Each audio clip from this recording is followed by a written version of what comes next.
In Amritsar, the second largest town in Punjab, we had the arrival of Brigadier General Reginald Dyer.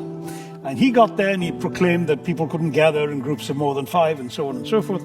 But he completely failed to notice that this was the Punjabi Spring Festival of Massacre.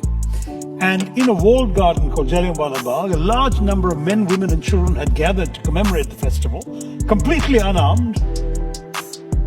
He arrives there with a bunch of soldiers. He doesn't ask them what they're doing there and why they're there. He doesn't even take a look at who they are. He doesn't fire a warning shot.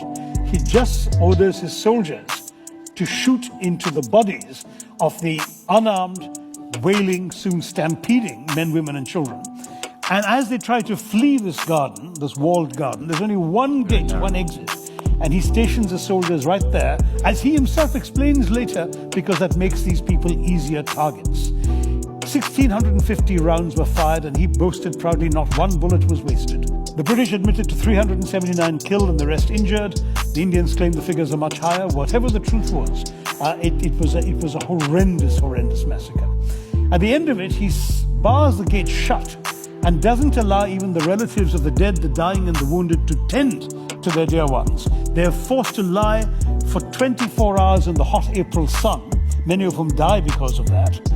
On top of that, he forces Indians to crawl on their bellies on a narrow lane nearby, and if they so much as lift their heads are bashed in by British staves. At the end of all of this, of course, there is outrage. The House of Commons condemns him. The House of Lords promptly passes a resolution praising him for what he had done. And the British take out a collection to reward him. And they raise the equivalent of £250,000 in today's money, which is presented to him with a bejeweled sword. And that flatulent voice of Victorian imperialism, Rudyard Kipling, hails him as the man who saved India.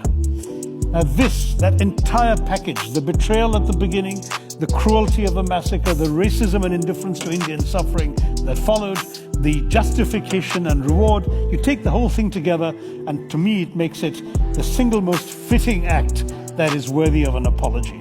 And if somebody on the centenary of that event, somebody from the royal family, because everything was done in the name of the crown, were to come to Amritsar and go down on their knees at Jallianwala Bagh and beg forgiveness or express remorse, apologize for this sin, I think it would have a remarkably cleansing effect and perhaps wash away much of the wrongs that were done in the preceding 200 years.